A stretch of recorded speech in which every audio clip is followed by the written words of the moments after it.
बेटा हमने ये स्टार्ट कर रखा था, इतने ऊंचे उठो, ये हमारा पाठ चल रहा था। ये है गुंजन।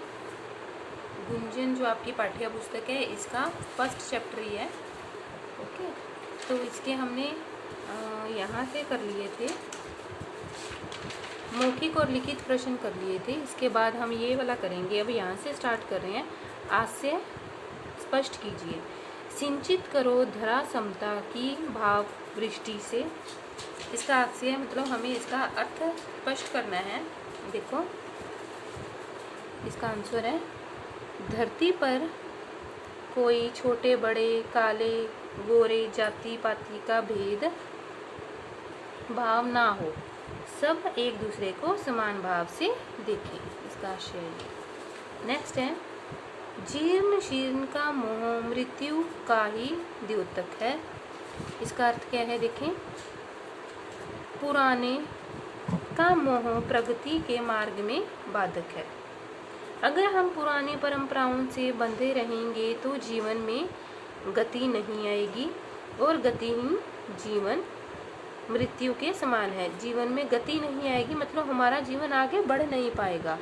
गतिहीन जिसमें गति ना हो। ओके,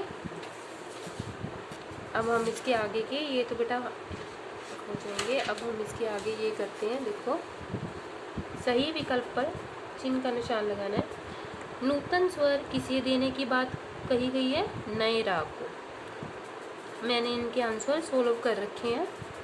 जीवन का चिरंतन सत्य क्या है? गति। कविता का मुख्य भाव है उपयुक्त सभी, मतलब ये सारे। नेक्स्ट है पर्यायवाची है।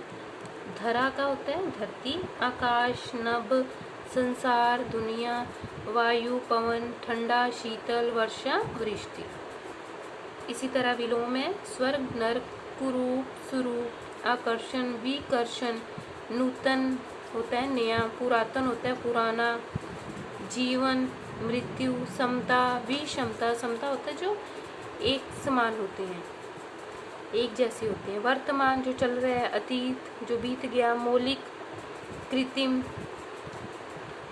नेक्स्ट है तुकांत शब्द, मतलब कि जो इस कविता में एक जैसे मिलते जुलते जो राइमिंग शब्द होते हैं, जैसे कहते हैं ना राइमिंग वर्ड, वैसे ही हमें करने हैं। दृष्टि, वृष्टि, देखो एक ही साउंड निकल रही है ना।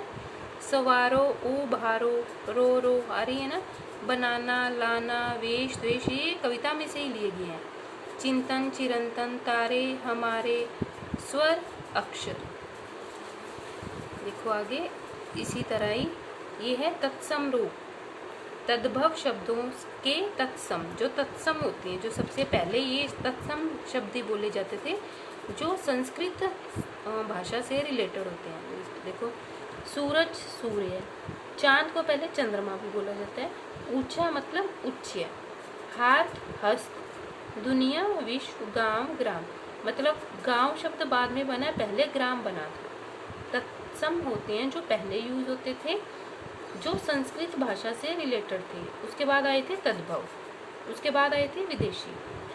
ठीक है, अब हमें विशेषण बनाने हैं इनके। चिंतन, चिंतित, प्रवाह, प्रवाहित, स्वर्ग, स्वर्गीय, आकर्षण, आकर्षित, रचना, रचित, गति, गतिशील। अब संज्ञा से विशेषण कविता से चुनकर लिखने हैं।